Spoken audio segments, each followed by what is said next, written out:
بنی اسرائیل کے ایک بڑے عبادت گزار کا، ایک بڑے شخص کا واقعہ کتابوں میں نقل ہوا، جو نافرمانی کے راستے پر چل پڑا،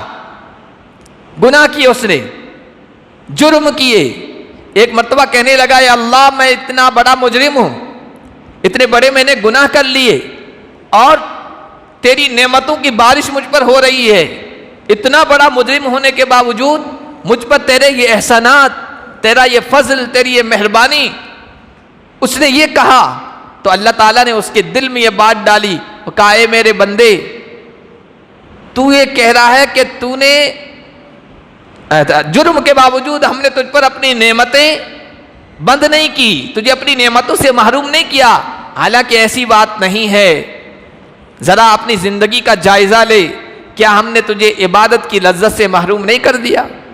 کیا ہم نے تجھے سجدوں کے مزے سے محروم نہیں کر دیا؟ کیا ہم نے تمہیں ذکر کی کیف سے اور ذکر کی مستی سے محروم نہیں کر دیا؟ کیا تیری عبادتیں رسمیت کا شکار نہیں ہوگی، رسماً ادا ہو رہی ہے؟ یہ بھی تو ہمارا عذاب ہے، یہ بھی تو ہماری پکڑ ہے، یہ بھی تو ہماری طرف سے محرومی ہے کہ عبادتوں کی لذتوں سے ہم محروم کر دیتے ہیں معصیت کے نتیجے میں، گناہوں کے نتیجے میں۔ اس لیے کہ جو رب دینا جانتا ہے وہ لینا بھی تو جانتا ہے، جو رب نوازنا جانتا ہے وہ محروم کرنا بھی تو جانتا ہے۔ جس اللہ نے آپ کو طاقت بخشی ہے، قوت بخشی ہے، شباب اور نوجوانی عطا فرمائی ہے، وہ بستر پر بھی تو ڈال سکتا ہے۔ جس اللہ نے تمہیں رزق میں کشادگی عطا فرمائی ہے، وہ در در کا بھکاری بھی تو بنا سکتا ہے۔ جس اللہ نے تمہیں عزتوں کے بلند مقام پر فائز کیا ہے، وہ ذلتوں کے گڑھے میں بھی تو ڈال سکتا ہے۔ جس رب نے لوگوں کی نگاہوں میں اور دلوں میں تمہارا مقام و مرتبہ پیدا کر دیا ہے، وہ لوگوں کی نگاہوں سے گرا بھی تو سکتا ہے۔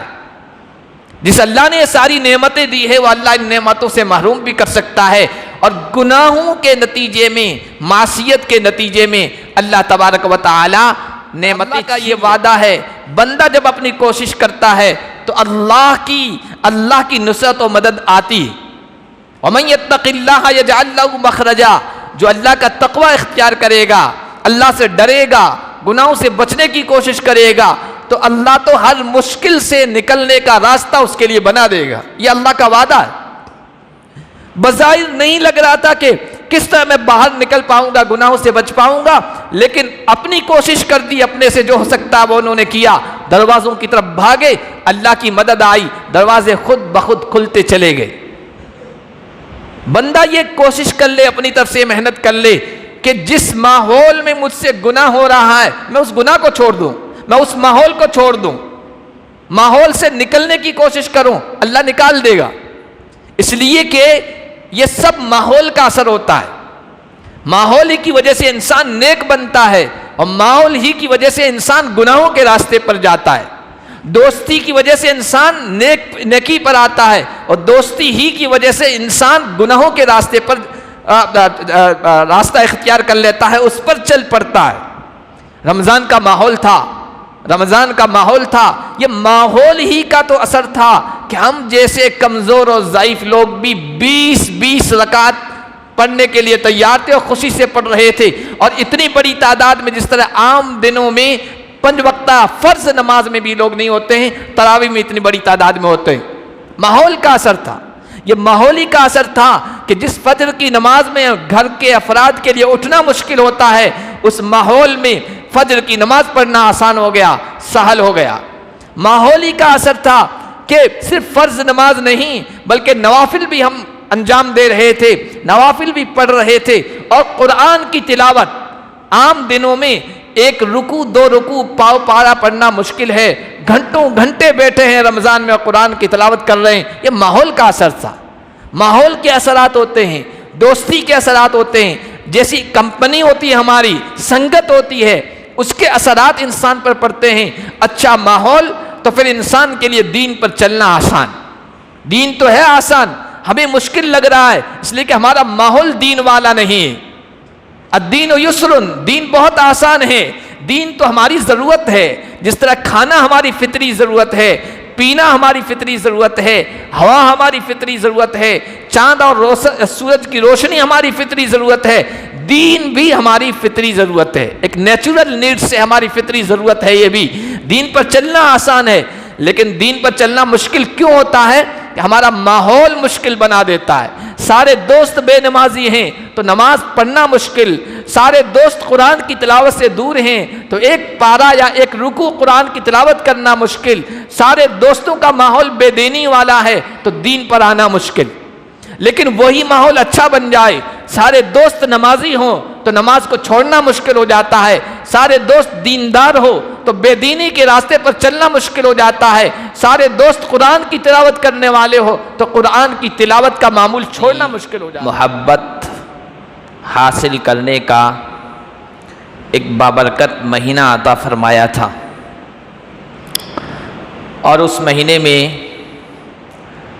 ہر انسان نے اپنی اپنی استطاعت، اپنی طاقت اور محنت کے مطابق اللہ سے اپنے تعلق کو مضبوط کرنے کی کوشش کی، اللہ کی محبت کو حاصل کرنے کی کوشش کی، اور اللہ کی محبت میں سے صلہ پایا۔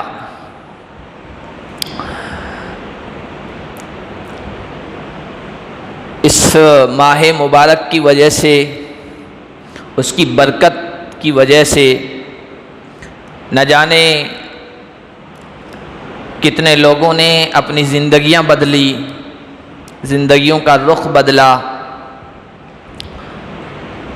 اور زیادہ سے زیادہ نیکیاں کمانے کی کوشش کی۔ نیکیاں جمع کر لینے کے بعد کوئی بھی سرمایہ اور کوئی بھی دولت اکٹھا کر لینے کے بعد فکر اس کی ہونی چاہیے کہ ہمارا وہ سرمایہ، ہماری وہ دولت بڑھتی رہے، اس میں اضافہ ہوتا رہے، اس میں کوئی کمی نہ ہو، نقصان اور خسارہ نہ ہو، اور وہ دولت اور سرمایہ ضائع نہ ہو، اس کی فکر ہونی چاہیے۔ ہمارے اسلاف بزرگان دین بڑے قدردان لوگ تھے۔ جس طرح ہمارے دلوں میں اور ہماری نگاہوں میں دنیا کی دولت، دنیا کے سرمایے کی قدر ہے، ان کے ہاں نیکیوں کے سرمایے کی بھی اسی قدر بلکہ اس سے زیادہ قدر تھی۔ اس لیے ان کے بارے میں آتا ہے کانو یدعون اللہ ستۃ اشہر، اللہ سے 6 مہینے دعا کیا کرتے تھے، ان یبلغہم رمضان، رمضان سے پہلے 6 مہینے سے دعا میں لگ جاتے تھے کہ اللہ رمضان تک پہنچا دے، رمضان تک پہنچا دیا، رمضان کے نیکیوں کے سرمایے کو جمع کر لیا، عبادات کی دولت اکٹھا کر لی، پھر یدعون اللہ ستۃ اشہر ان یتقبل منہم، اللہ سے 6 مہینے یہ دعا کیا کرتے تھے کہ اللہ رمضان کی ان عبادتوں کو قبول فرما لے اور رمضان کے اس سرمایے کو محفوظ کر دے، یہ ضائع نہ ہو۔ تو اس کی فکر ہونی چاہیے کہ ہم نے جو دولت جمع کی ہے، جو سرمایہ جمع کیا ہے، جو رمضان کے اندر نیکیاں جمع کی ہے، جو عبادتوں سے ہمارا تعلق قائم ہوا ہے، یہ ہمارا برقرار رہے، یہ باقی رہے، اس میں اضافہ ہوتا رہے، اس کی کوشش ہونی چاہیے۔ اس لیے کہ شیطان کی ایک کوشش ہوتی ہے کہ کسی انسان کو نیکی کا سرمایہ جمع نہ کرنے دے، بھرپور کوشش کر لیتا ہے وہ کہ کسی کو نیکی پر نہ لگائے، نہ لگنے دے۔ لیکن کوئی بندہ ہمت کر لے، عزم و ارادہ کر لے اور وہ نیکیاں کر لے تو شیطان اپنی کوشش اس میں صرف کرتا ہے کہ اچھی طرح سے اس کو نیکیاں نہ کرنے دے، اچھی نیکیاں جمع نہ کرنے دے۔ اور اگر بندہ ہمت کر کے اچھے انداز سے نیکیاں جمع کر لیتا ہے، خیر کے کام کر لیتا ہے، عبادت انجام دے دیتا ہے، تو پھر شیطان کی تیسرے مرحلے میں یہ کوشش ہوتی ہے کہ اس نے نیکیاں تو کر لی،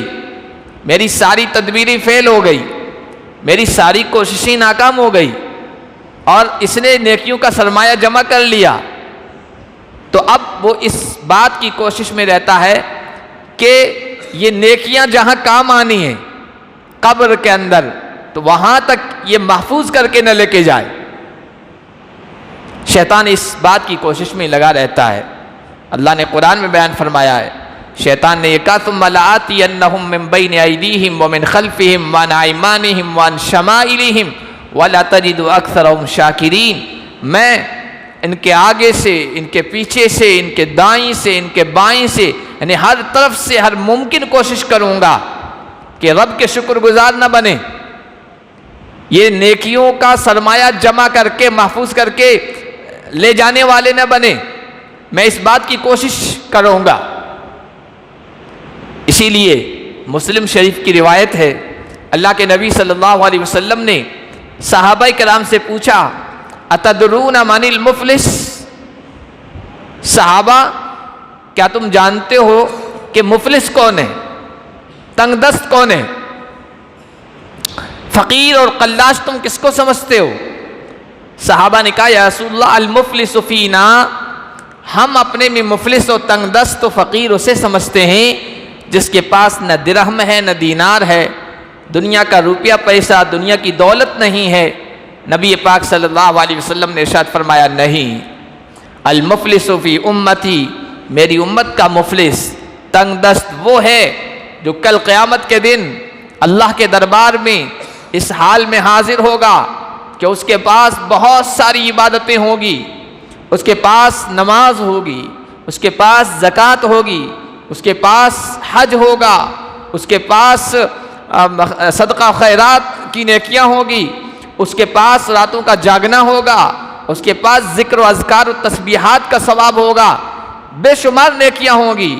رفاعی کام ہوں گے، سوشل ورک ہوگا، سب کچھ وہ نیکیاں لے کر اللہ کے دربار میں آئے گا، بے شمار نیکیاں۔ لیکن جب اللہ کے دربار میں پہنچے گا تو اس کا حال یہ ہوگا کہ نیکیاں تو کی اس نے، لیکن شیطان نے یہ کوشش کی کہ اس کی نیکیاں محفوظ شکل میں یہ لے کے نہ جائے، تو اس کی زبان آزاد ہو گئی، بے لگام ہو گئی، اس کی آنکھ بے لگام ہو گئی، اس کے ہاتھ بے لگام ہو گئی، اس نے کسی کو مارا تھا، کسی کا حق ہڑپ کیا تھا، کسی کا حق دبا لیا تھا، کسی کی عزت و آبرو پر حملہ کر دیا تھا، کسی کو گالی دے دی تھی،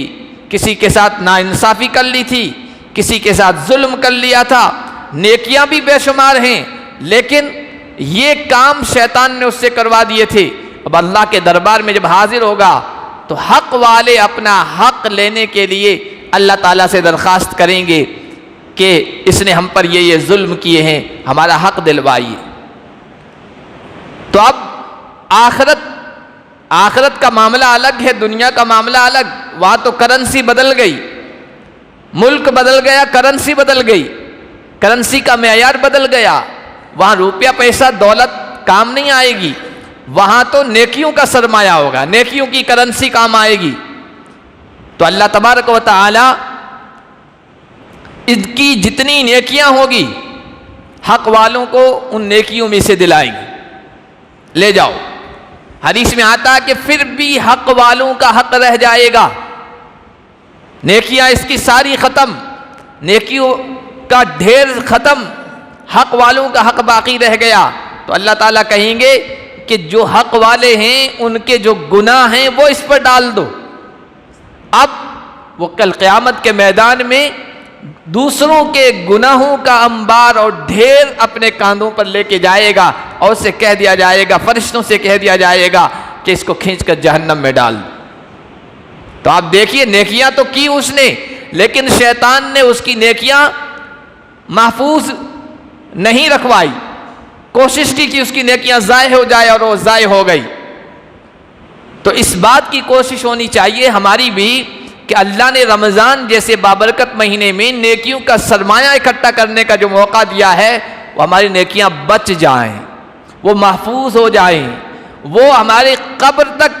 جائیں، حشر تک جائیں، اور وہ نیکیاں ہمیں جنت میں لے جانے والی بن جائیں، اس شکل میں محفوظ ہو جائیں، اس کے لیے کوشش ہونی چاہیے۔ اب اس کے لیے ہم کیا کوشش کر سکتے ہیں، کون سا راستہ اختیار کر سکتے ہیں؟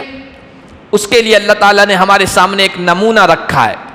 قرآن کریم کے اندر ایک شخص کا نمونہ رکھا ہے۔ وہ شخص بڑا سرمایہ دار تھا، سرمایہ دار نیکیوں کے اعتبار سے، مال اور دولت دنیا کے اعتبار سے نہیں، چونکہ نیکیوں کے سرمایہ کی بات ہو رہی ہے۔ اس کے پاس نیکیوں کا سرمایہ تھا، اللہ کے خوف کا سرمایہ تھا، تقوی کا سرمایہ تھا، ایمان کا سرمایہ تھا، خدا ترسی کا سرمایہ تھا، حیا کا سرمایہ تھا، اللہ کی بے شمار نعمتوں کا سرمایہ تھا اس کے پاس۔ لیکن شیطان نے کوشش کی کہ اس سے یہ سرمایہ چھین لے، سلب کر لے۔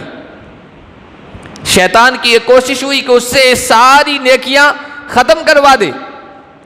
تو اس اللہ کے نیک بندے نے، نیکیوں کے سرمایہ دار نے اپنی نیکیوں کو بچانے کے لیے کون سا راستہ اختیار کیا؟ قرآن میں اس کو بیان کیا ہے۔ سب سے پہلے اس نے یہ کیا، اِنَّهُ رَبِّي أَحْسَنَ مَثْوَايَ۔ جس شخص کا میں تذکرہ کر رہا ہوں وہ حضرت یوسف علیہ السلام، حضرت یوسف علیہ السلام۔ شیطان نے کوشش کی کہ اللہ کی جو نعمتیں ہیں ان پر وہ چھنوا لے، سلب کروا لے، نیکیوں کا سرمایہ ختم کروا دے۔ تو سب سے پہلی چیز، پہلا راستہ انہوں نے اختیار کیا، کہا کہ اِنَّهُ رَبِّي أَحْسَنَ مَثْوَايَ۔ جب مصر کی بڑے شخص کی بیوی نے اس کو بہکانا چاہا، گمراہی کے راستے پر ڈالنا چاہا، نیکیوں کا سرمایہ ضائع کروانا چاہا، سب سے پہلے ان کی زبان پر یہ لفظ آیا، نہیں، میرا رب مجھ پر بڑا کریم ہے، میرے رب کے مجھ پر بڑے احسانات ہیں، میرے رب کی مجھ پر بڑی نعمتیں ہیں، اگر میں نے اپنے رب کی نافرمانی کر لی تو ہو سکتا ہے کہ وہ مجھ سے اپنی نعمتوں کو چھین لے۔ سب سے پہلا راستہ جو ہے، ہم اپنے خالق و مالک کی نعمتوں کا دھیان، استحضار اور مراقبہ کریں۔ ہم اپنی آنکھوں سے گناہ کریں گے، ہم اپنے ہاتھوں سے گناہ کریں گے، ہم اپنے پیروں سے نافرمانی کے کاموں کی طرف چل کے جائیں گے، تو یہ تو سب اللہ کی نعمتیں ہیں، یہ سب اللہ کے دیے ہوئے ہیں، ہمارے اعضاء ہیں۔ کہیں ایسا نہ ہو کہ اللہ ہم سے یہ نعمتیں چھین لے۔ حضرت یوسف علیہ السلام نے یہی کیا، اِنَّهُ رَبِّي، وہ میرا رب ہے، احسن مثوائے، اس نے مجھے بہترین ٹھکانہ دیا، مجھے عزتیں دی، مجھے مقام دیا، لوگوں کے دلوں میں میری محبت ڈال دی، میرا مقام ان کے دلوں میں پیدا کر دیا۔ وہ میرا رب ہے، میں اس کی نافرمانی نہیں کر سکتا، اس کے مجھ پر بے شمار احسانات۔ وہ رب ہے۔ رب کا کیا مطلب؟ رب تو اسے کہتے ہیں، رب اسے کہتے ہیں جو کمزوروں کو طاقت بخش دے، رب اسے کہتے ہیں جو ذلت کے گڑھوں میں پڑے ہوئے کو عزتوں کے مقام پر فائز کر دے، رب اسے کہتے ہیں جو ناتواں کو، کمزور کو توانا بنا دے، مضبوط بنا دے۔ اِنَّهُ رَبِّي، میرے رب کے مجھ پر بے شمار احسانات ہیں، میں اپنے رب کی نافرمانی نہیں کر سکتا۔ اللہ کے احسانات، اللہ کی نعمتوں کا استحضار اور دھیان، یہ کسی بھی انسان کو اللہ کی نافرمانی سے، معصیت سے اور گناہ سے بچا سکتا ہے۔ حضرت یوسف علیہ السلام نے یہی طریقہ اپنایا، اللہ کی نعمتوں کا دھیان فوراً لے آئے، اور اگر اللہ کی نافرمانی کر لی تو اس بات کا اندیشہ اور ڈر ہے، اس بات کا اندیشہ اور ڈر ہے اللہ نعمتیں چھین لے، اللہ نعمتوں کو سلب کر لے۔ اور اللہ کے نیک جو بندے ہوتے ہیں ان کو اس بات کا ڈر زیادہ رہتا ہے کہ دنیا کی نعمتیں تو چھن سکتی ہیں لیکن دنیا کی نعمتوں کی زیادہ کوئی حیثیت نہیں ہے، جو آخرت کی نعمتیں ہیں کہیں وہ نہ چھن جائے۔ اللہ سے تعلق، اللہ سے رشتہ، اللہ کی عبادت کا مزہ، قرآن کی تلاوت کی حلاوت و مٹھاس، عبادت اور سجدوں کا جو مزہ ہے، یہ وہ نعمتیں ہیں جو روحانی نعمتیں ہیں، جو آخرت کی نعمتیں کہیے۔ دنیا کی نعمتیں تو اللہ چھینے گا ہی، لیکن کہیں اللہ روحانی نعمتوں سے محروم نہ کر دے نافرمانی کے نتیجے میں۔ اور اللہ ایسا کرتے ہیں۔ بنی اسرائیل کے ایک بڑے عبادت گزار کا، ایک بڑے شخص کا واقعہ کتابوں میں نقل ہوا، جو نافرمانی کے راستے پر چل پڑا، گناہ کیے، اس نے جرم کیے۔ ایک مرتبہ کہنے لگا، یا اللہ میں اتنا بڑا مجرم ہوں، اتنے بڑے میں نے گناہ کر لیے، اور تیری نعمتوں کی بارش مجھ پر ہو رہی ہے، اتنا بڑا مجرم ہونے کے باوجود مجھ پر تیرے یہ احسانات، تیرا یہ فضل، تیری یہ مہربانی۔ اس نے یہ کہا تو اللہ تعالیٰ نے اس کے دل میں یہ بات ڈالی، وہ کہا، اے میرے بندے، تو یہ کہہ رہا ہے کہ تو نے جرم کے باوجود ہم نے تجھ پر اپنی نعمتیں بند نہیں کی، تجھے اپنی نعمتوں سے محروم نہیں کیا، حالانکہ ایسی بات نہیں ہے۔ ذرا اپنی زندگی کا جائزہ لے، کیا ہم نے تجھے عبادت کی لذت سے محروم نہیں کر دیا؟ کیا ہم نے تجھے سجدوں کے مزے سے محروم نہیں کر دیا؟ کیا ہم نے تمہیں ذکر کی کیف سے اور ذکر کی مستی سے محروم نہیں کر دیا؟ کیا تیری عبادتیں رسمیت کا شکار نہیں ہوگی، رسماً ادا ہو رہی ہے؟ یہ بھی تو ہمارا عذاب ہے، یہ بھی تو ہماری پکڑ ہے، یہ بھی تو ہماری طرف سے محرومی ہے کہ عبادتوں کی لذتوں سے ہم محروم کر دیتے ہیں معصیت کے نتیجے میں، گناہوں کے نتیجے میں۔ اس لیے کہ جو رب دینا جانتا ہے وہ لینا بھی تو جانتا ہے، جو رب نوازنا جانتا ہے وہ محروم کرنا بھی تو جانتا ہے۔ جس اللہ نے آپ کو طاقت بخشی ہے، قوت بخشی ہے، شباب اور نوجوانی عطا فرمائی ہے، وہ بستر پر بھی تو ڈال سکتا ہے۔ جس اللہ نے تمہیں رزق میں کشادگی عطا فرمائی ہے، وہ در در کا بھکاری بھی تو بنا سکتا ہے۔ جس اللہ نے تمہیں عزتوں کے بلند مقام پر فائز کیا ہے، وہ ذلتوں کے گڑھے میں بھی تو ڈال سکتا ہے۔ جس رب نے لوگوں کی نگاہوں میں اور دلوں میں تمہارا مقام و مرتبہ پیدا کر دیا ہے، وہ لوگوں کی نگاہوں سے گرا بھی تو سکتا ہے۔ جس اللہ نے یہ ساری نعمتیں دی ہے، وہ اللہ ان نعمتوں سے محروم بھی کر سکتا ہے۔ اور گناہوں کے نتیجے میں، معصیت کے نتیجے میں اللہ تبارک و تعالی نعمتیں چھین لیتے ہیں۔ حضرت یوسف علیہ السلام نے سب سے پہلا کام یہ کیا، رب کی نعمتوں کا استحضار اور دھیان۔ میرے رب کی مجھ پر بے شمار نعمتیں ہیں، اگر میں نے یہ گناہ کر لیا، میں بدکاری میں مبتلا ہو گیا، تو میرے رب مجھے نعمتوں سے، میرا رب مجھے محروم کر دے گا، مجھ سے یہ کام نہیں ہو سکتا ہے۔ یہ پہلا کام، ہم اپنے رب کی نعمتوں کا دھیان کریں تو انشاءاللہ جس طرح رمضان میں رب کی عبادت کرتے رہے، رمضان کے بعد بھی اس کی عبادت کرتے رہے۔ دوسرا کام انہوں نے یہ کیا کہ وَاسْتَبَقَ الْبَابَ، جب گناہوں کا ماحول پیدا ہوا، جب گناہوں کا ماحول بنا اور ان کو یہ اندیشہ ہوا کہ میں گناہوں میں مبتلا کر دیا جاؤں گا، تو انہوں نے اپنی پوری کوشش کر دی۔ بظاہر یہ لگ رہا تھا کہ کوئی راستہ نہیں ہے نکلنے کا، بظاہر یہ لگ رہا تھا اس گناہ سے بچنے کی اب کوئی گنجائش نہیں ہے، بظاہر یہ لگ رہا تھا اب اس گناہ میں مبتلا کر دیا جاؤں گا، اس لیے کہ وقت کی سب سے عزت والی لیڈیز ہے، عورت ہے، خوبصورت ہے، حسین ہے، کوئی دیکھنے والا نہیں ہے، اور اس نے اپنی طرف سے یہ کوشش کر دی ہے کہ محل کے دروازے سب بند کر دیے ہیں، محل کے دروازوں پر تالے لگا دیے ہیں، اب نکلنے کی کوئی گنجائش نہیں ہے، گناہ میں تو مبتلا ہونا ہی ہے۔ لیکن اللہ کے اس نیک بندے نے، نیکیوں کا سرمایہ جمع کرنے والے اللہ کے اس نیک بندے نے اپنی طرف سے پوری کوشش کر دی۔ وَاسْتَبَقَ الْبَابَ، وہ دروازوں کی طرف دوڑ پڑے، اس ماحول کو چھوڑ دیا، اس جگہ کو چھوڑ دیا، اس مقام کو چھوڑ دیا جہاں پر گناہ میں لگ جانے کا خطرہ اور امکان تھا، فوراً دروازوں کی طرف دوڑے، اپنی کوشش کر دی۔ اور اللہ کا یہ وعدہ ہے، بندہ جب اپنی کوشش کرتا ہے تو اللہ کی نصرت و مدد آتی۔ وَمَن يَتَّقِ اللَّهَ يَجْعَل لَّهُ مَخْرَجًا، جو اللہ کا تقوی اختیار کرے گا، اللہ سے ڈرے گا، گناہوں سے بچنے کی کوشش کرے گا، تو اللہ تو ہر مشکل سے نکلنے کا راستہ اس کے لیے بنا دے گا۔ یہ اللہ کا وعدہ ہے۔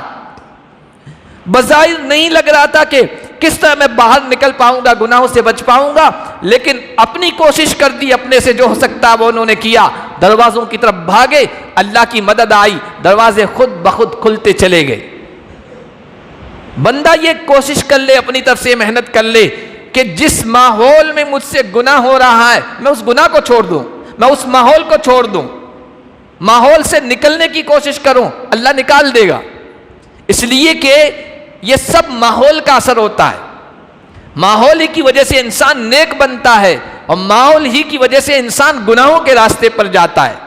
دوستی کی وجہ سے انسان نیکی پر آتا ہے، اور دوستی ہی کی وجہ سے انسان گناہوں کے راستے پر راستہ اختیار کر لیتا ہے، اس پر چل پڑتا ہے۔ رمضان کا ماحول تھا، رمضان کا ماحول تھا، یہ ماحول ہی کا تو اثر تھا کہ ہم جیسے کمزور اور ضعیف لوگ بھی 20 رکعت پڑھنے کے لیے تیار تھے اور خوشی سے پڑھ رہے تھے، اور اتنی بڑی تعداد میں، جس طرح عام دنوں میں 5 وقتہ فرض نماز میں بھی لوگ نہیں ہوتے ہیں، تراویح میں اتنی بڑی تعداد میں ہوتے ہیں۔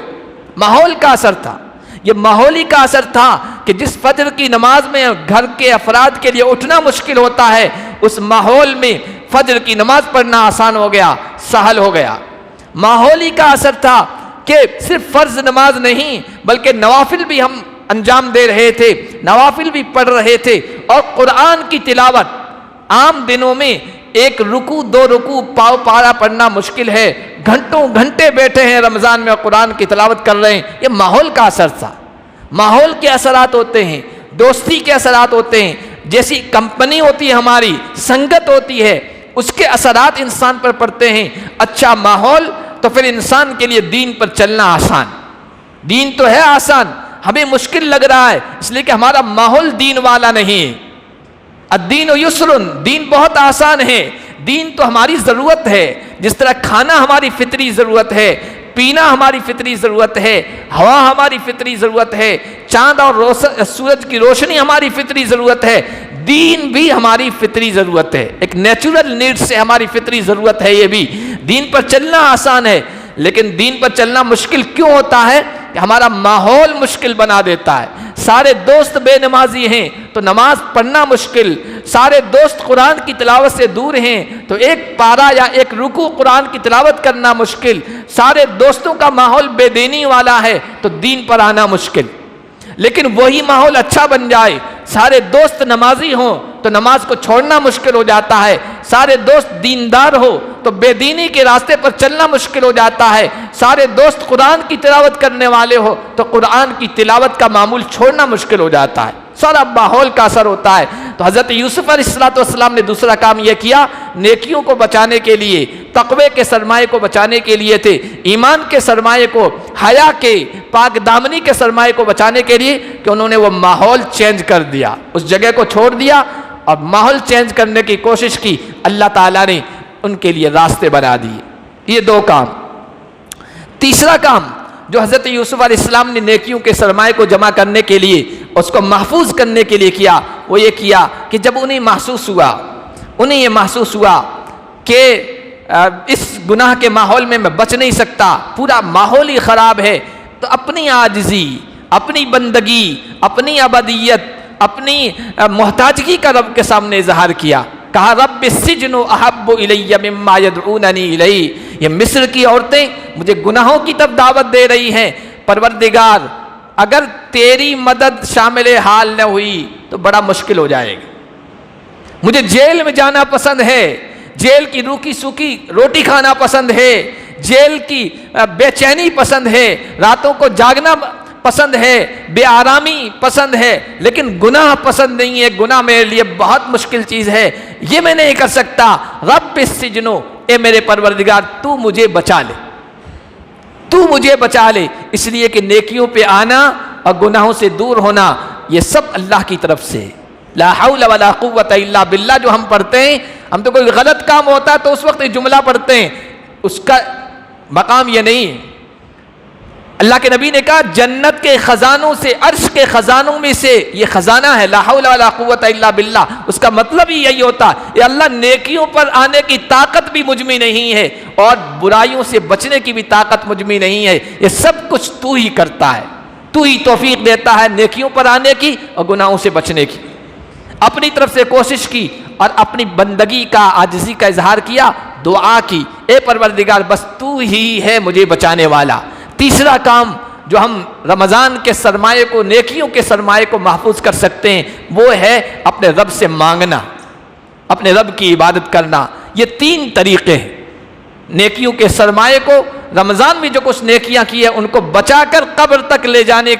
کے لیے جو طریقہ ہے، جو راستے ہیں، وہ یہ 3 ہیں جو حضرت یوسف کی سیرت کی شکل میں اللہ نے قرآن میں رکھے ہیں۔ سب سے پہلا نعمتوں کا استحضار،